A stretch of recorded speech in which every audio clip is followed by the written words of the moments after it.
All right, the Chiefs with the arms race, Mitch, that we've seen the last month in the AFC West. Have they fallen behind?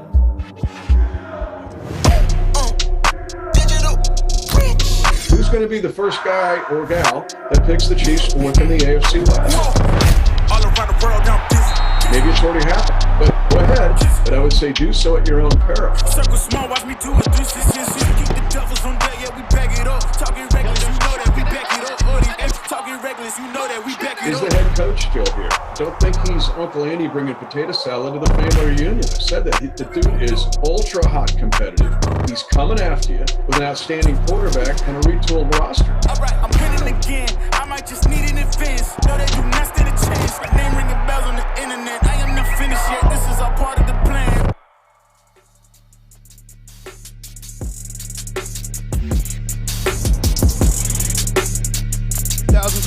With a fifth straight 12-win season and a seventh straight division title already secured. And with the race for the 1 seed in the AFC heating up, Kansas City will seek its 13th win of the season here today in a rematch against the Denver Broncos. We are 2 hours from kickoff. You've waited all week for this very moment. It's finally here. It is time for football in Chiefs Kingdom. Let's do this. My name is Matt McMullen, joined by voice of the Chiefs, Mitch Holthus. This is Field Pass presented by StorageMart. And Mitch, first of all, Happy New Year. It's 2023. And what better way to hopefully celebrate the new year than with a victory here today? And what's the real temperature? Maybe 50 degrees warmer down here? Feels like it. But yes, it's the Broncos, it's the Chiefs, and you can lay out all the scenarios you want, but that's where you start, right, with this rivalry. And for the Chiefs to have a chance to beat them for a 15th straight time gets all of the Chiefs Kingdom excited, but they got to take care of business. Yeah, and in addition to taking care of business here today, this time of year is also all about building momentum for the postseason, right, on both sides of the ball. And we kind of saw that last week with the defense. I think they began to do that. This defense had maybe their best game of the season last week against Seattle. They held Seattle to only 10 points. That matched a season best. And they also held the Seahawks to 2 of 14 on third down. This defense is trending in the right direction at the right time. Now it's about just stacking those games, I think. Yeah, for sure. And they got 3 fourth-down stops. That's the way they have to think today. I talked with Steve Spagnuolo today, Matt, or earlier this week about it, and the fact that you had to drive into the stadium thinking this is not 3 downs and punt today. You're thinking 4-down defense all day long. Third down is really second down, and fourth down is really third down, and that's the way the Chiefs have to be. But when you look at it, it's 12th right now. When you look at what the Chiefs have done on third down defense and fourth in the number of sacks, you would like to see this Chiefs team just dominate the line of scrimmage defensively. Absolutely, and this defense was so good last week. A big part of that was the performance of the young guys on defense last week. How about George Karlaftis last Saturday? Had another sack. He now has 4 sacks in his last 5 games. Also had a batted pass at the line of scrimmage on fourth down. That was a huge play at the time. Brian Cook made a great open field tackle on fourth down. Trent McDuffie, same thing, great open field tackle on fourth down. Jalen Watson made plays last week as well. Just a great overall performance from our young guys at the perfect time last week. Well, I'll see your 4 sacks with Karlaftis, but I'm going to raise you to 7 passes deflected. You mentioned the pass knocked down. That was one of the fourth down stops. George Karlaftis is now tied for the league lead among rookies with passes deflected at the line of scrimmage. You and I talk about it. It's the most devastating play made by a defense that we don't talk about because it wipes out big offensive games when you look at it on video. The other thing mentioned to get Cook and McDuffie, those 2 stops on fourth down were big. You talk about stacking things up. For the rookies today, as much as the defense, there's a subculture with the rookies. If they can stack up a performance today to build off last week, that would be huge. A great opportunity here today because they're facing a Broncos offense that has struggled all season long. We all know that. It's the number 32 scoring offense in the NFL. They're averaging only 15.5 points per game this year. They have just 22 touchdowns this season. That's last in the NFL. It's surprising, though, right? It's been mystifying all year because this Broncos offense has good players. Guys like Cortland Sutton and Jerry Jeudy at wide receiver. We expect both of those guys to probably play here today, but really at the root of those issues has been their inability to protect, I think. They've allowed 57 sacks this season. That's most in the NFL. They've allowed 19 sacks in their last 3 games alone. The Chiefs had 6 sacks on these guys back in Week 14. The Cardinals got 7 on them 2 weeks ago. Then the Rams got 6 last week. Hopefully another big day for Chris Jones, Frank Clark, and the rest of this Chiefs pass rush here today. Yeah, and Chris Jones is climbing up the board, right, on season sacks. But to me, it's about the red zone. The issues when Denver made their push using the turnovers by the Chiefs. Chiefs are up 27-0. They're on their way to win that game 40-7.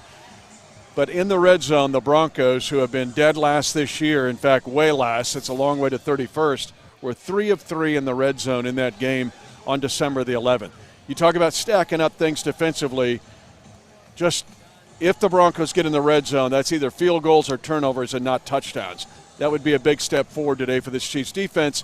Well, let's be honest, last in the league in red zone defense. Well, in one area as well, this Broncos offense has struggled is third down, right? They have the worst third down rate in the league at 28.6%. They've converted more than 40% of their third down attempts in a single game just one time this season, and that was way back in week 1. For context, the Chiefs have done that 11 times this year. So, as I mentioned earlier, Kansas City held Seattle to 2 of 14 on third down last week. I'd love a similar performance from this defense here today. Yeah, that's another part of your stacking up. The Broncos weren't great on third down in that game on December the 11th. They were 6 of 17, but it's when they got them. Okay, when they were making their push, 3rd and 7, they got 8. 3rd and 8, they got 9. And to your point, get these guys off the field no matter the down and distance. And remember, Chiefs Kingdom, third down is 4th down today.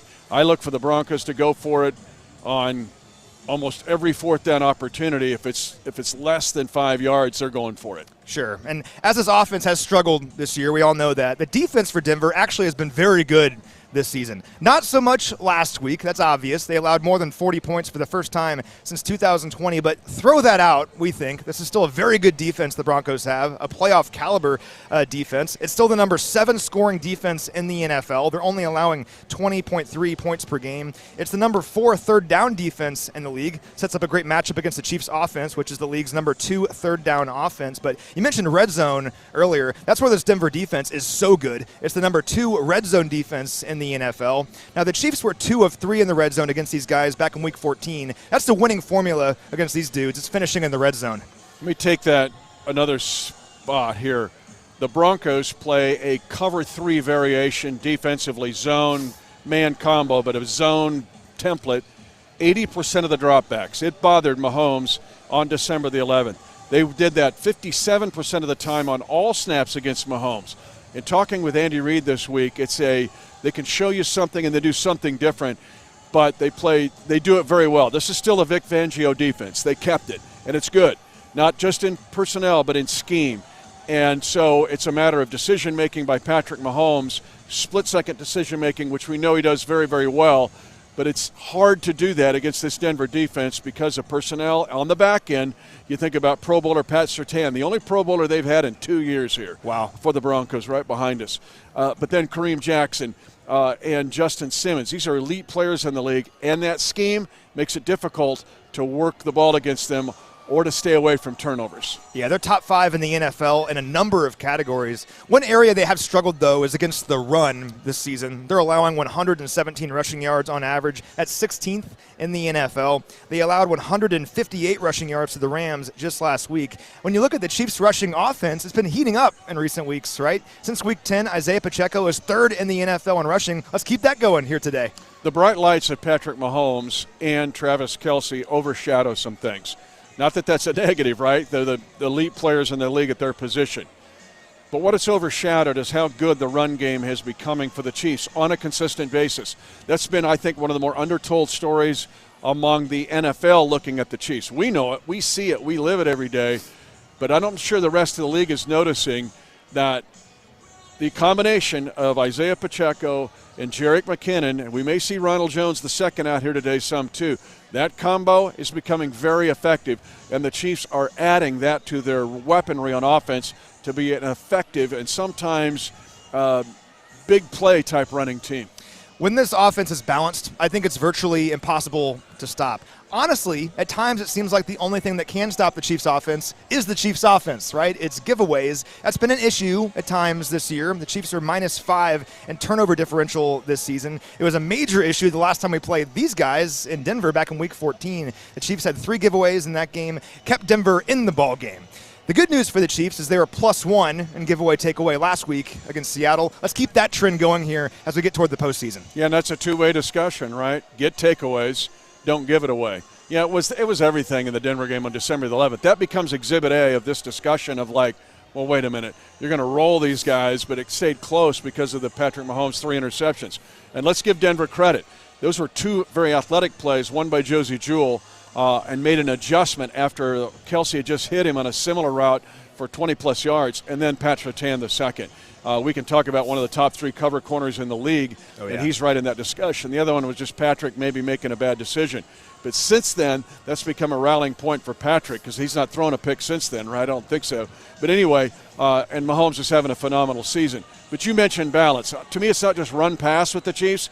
It's using all these humans. The Chiefs have already set an NFL record, an NFL record for all time. 12 players on this team have at least 100 scrimmage yards and 2+ touchdowns. It's never happened in the history of the league. That makes it even more difficult to defend this team because they have so many guys that can do things. Yeah, when the Chiefs are protecting the football, they're virtually impossible to stop offensively, I think. And a big part of that is Patrick Mahomes. You mentioned the incredible season he's having, an MVP season, we think. And for more on his incredible campaign, I caught up with Kevin Clark from The Ringer earlier this week. All right, we're joined now by Kevin Clark from The Ringer. And Kevin, I want to ask you about the incredible season that Patrick Mahomes is having. We're kind of used to it in Kansas City nowadays, but we can't normalize what he's doing because it's incredible. He's barreling toward another MVP award. He has nearly 5,000 passing yards this year and almost 40 touchdowns. When he hits both of those marks, he'll become just the second quarterback in NFL history, joining Drew Brees, to have multiple seasons with 5,000 passing yards and 40 or more touchdowns. From a national perspective, just how special is the season that Mahomes is having right now? Don't take it for granted. I mean, do not take it for granted. I mean, there's a couple of things here. Number one is the most amazing stats to me are the stats about being down double digits, because the winning percentage there is unprecedented. I mean, there's been really nothing like it in the history. There are pretty good quarterbacks whose winning percentage in normal situations is worse than Patrick Mahomes when down double-digit points. He's capable of making miracles look mundane. And that's why I think it's important to kind of reiterate what you just said. You can't, you can't overlook it. You just have to keep telling yourself how special it is. He's capable of these chunk plays. He's capable. I mean, I always go back that the most amazing game to me wasn't the Super Bowl or anything like that. It was the game against the Texans, where not only did they come back from 4 touchdowns down, but they win that game by like 3 touchdowns, right? Like, it was just they started rolling downhill and they never stopped. And so when I think about this year, whenever I talk to Patrick, I feel like the best thing about him is his introspection about the previous year and learning from mistakes. And you know this, you're around the team every single day. And I think that sort of mentality is always going to lead to getting better every single year, because he's sitting there and saying, I mean, even something as simple as, he told me this year that they were finishing practice strong because he was so disappointed by how they finished games last year, including against Cincinnati, where he felt like the defensive adjustments were overrated in that game, or overstated, in that game, and that it was mostly just them letting their foot off the gas. And so he wanted to, just practice momentum, even though that sounds like a completely, ridiculous thing to say. He wanted to practice harnessing that kind of stuff. When you have that kind of edge in your brain, even if you're the best quarterback in football, you're always going to get better. And so I think when I look at Patrick Mahomes without Tyreek Hill, and a lot of the scheme guys, a lot of the ex-players, especially early in the season, were saying, man, what's the ceiling on this offense? Because it looks like a lot of option routes to Travis Kelce. That's about it. And as the season went along, Brett Veach told me in training camp that you can't replace Tyreek Hill with one person. It's going to be 3 people. It's going to be Harbin. It's going to be MVS. It's going to be Juju. And so that's all come to fruition. And Patrick Mahomes can create something out of nothing. We know that. I mean, he's levitating on the field now and placing his right hand and making sure everybody remembers that the goal line extends forever. He's as special as a player as there's been in this league, and I'm not surprised by anything he does statistically or just visually. Yeah, that bit you mentioned about how he wanted to finish practice strong, and he was finishing practice strong, is really interesting. And it lends itself to how Patrick is always trying to get better. It'd be very easy if you're him and you have these great numbers and all these great moments to just rest on that, right? But he doesn't. I mean, he always is trying to get better. I think that's why he's so good. He doesn't really care about the awards, but we can talk about him because we're in the media, right? And we care about who wins MVP. Obviously, I want Patrick Mahomes to win MVP. When you're looking at his season and the final 2 games here, what do you think he needs to achieve over the last 2 games here for the Chiefs to win the MVP award this year? I think it's pretty easy. I think he just puts up regular. I was going to say good numbers. No, regular numbers for Patrick Mahomes, and that they win. If they lose the last 2 games and somebody comes on strong, maybe there's a case for somebody else, but not in my mind. I mean, Jalen Hurts, maybe if he had a crazy December, but he's not even playing now. And so I don't know how you justify any other quarterback getting this award. And frankly, I mean, when you just think about it year in and year out, he probably should win the MVP every year. I mean, he's just so valuable, and the things he's able to do. And this is not to take anything away from his supporting cast, his coach, who, I think the football marriage between Andy Reid and Patrick Mahomes is the best offensive pairing in the history of football, I would say. I mean, there's a couple people, think about Montana, Bill Walsh, something like that. But I mean, when you just think about the heights these guys have reached in just a few years, it's really stunning. And so I don't have a vote, but he's got my vote. I'll bully other people I do know who do have a vote into voting for Patrick Mahomes. I don't see really any other choice. Yeah, it's just an amazing time to be a Chiefs fan. If you think about Mahomes and the season that he's having, hopefully going to get his second MVP award. The guy's only 27 years old. He's only going to get better here in the years and the decade to come. So it's a great time to be a Chiefs fan. As you said earlier, we cannot take this for granted. And hopefully we see some more Mahomes magic here in this one today against the Broncos. Kevin, awesome stuff, man. Really appreciate your time. Thanks, Matt. Appreciate you. All right, great stuff there from Kevin Clark. This is how much we care about Chiefs Kingdom, Mitch, is that Broncos are throwing passes at us from behind us, and they're punting at us from different directions, but we're still doing the show. Corliss Waitman now is their punter, and he's dropping mortars over here. So Joe Helder, we picked him up in a trade from the Philadelphia Eagles, is our guide here. Yeah. He's watching out for these mortar shots. The unsung hero. Corliss Waitman. Yeah. Now we just got the inactives for today's game. We'll start with the Chiefs. No real news here because the Chiefs had no injury designations coming into this game. They had only one player all week who was even limited in practice. That was Prince Tega-Wanogho, an offensive tackle. He was sick on Thursday, but he's good to go here today. So no big inactive news. Some housekeeping, though. You will not see Mecole Hardman on the inactive list, but he's not playing here today. He remains on injured reserve. He was not activated on Saturday. Hopefully Mecole is ready to go next week, but just not quite ready. So no Mecole Hardman in this game, but outside of him, the Chiefs are very healthy right now. Amazing, and it's a testimony to the infrastructure that Andy Reid brought here 10 years ago, in the fact that Rick Burkholder and his staff are superb. And not just with injuries and injury rehab, but also illness that's going around, right? There's a ton of it. But then also strength and conditioning, nutrition. It's all of that. The way Andy Reid treats these players, he pushes and then he backs off. He gets them ready, but he knows just what to do. It's why these veterans love him so much. Mecole Hardman now, the Chiefs have got to make a decision by Wednesday of next week. If he's not activated by then he would be on IR the rest of the year. So it'll be a big 48 to 72 hours from now until then. But we'll see. He was trending toward playing and then had a bit of a setback. The issues are with the Denver Broncos, man. These guys have gone through a lot injury-wise. Yeah, let's jump into those guys because they've had injuries all season long, and today is no different. A bunch of significant names on their injury report. Get comfortable because this might take a while. I have a lot of guys to list off. Tight end Greg Dulcich, a great rookie out of UCLA. He's not playing here today with a hamstring injury. That's a huge deal. He's really been coming on for these guys lately. Offensive tackle Calvin Anderson with an ankle injury. He's not playing here today. Now, he's been their left tackle for most of the year. Didn't play last week. Cam Fleming, who's usually their right tackle, has gone to left tackle lately, so definitely hurts their depth not having Calvin Anderson. Wide receiver Jerry Jeudy, maybe their best receiving option at this point in the season. He has an ankle injury. He was questionable coming in. Of course, had 3 touchdowns against the Chiefs back in Week 14. He's active in this game. We'll see how effective he can be, though, with that ankle injury. Also, wide receiver Kendall Hinton, their 4th leading receiver. He was questionable coming in with a hamstring injury. He's active in this game, but then they're missing a bunch of guys on defense in this one. Outside linebacker Randy Gregory, one of their big free agent acquisitions this offseason. He's not playing today with a knee injury. He is out. Also outside linebacker Baron Browning, a second-year player, I believe. Very good player. Has 11 quarterback hits this year. That leads Denver and also has 4 sacks. He's not playing today with a back injury, so some big hits along their pass rush there. And then defensive tackle DJ Jones, one of their better defensive players. He's not playing today with a knee injury. So if you can think of all that, Mitch, that was a lot of information, a lot of significant injuries here for the Broncos on both sides of the ball. Yeah, DJ's their best interior lineman. He plays right in the middle of a 3-4 in the nose. Browning's their best pass rusher ever since they traded Bradley Chubb. Their secondary is intact, though.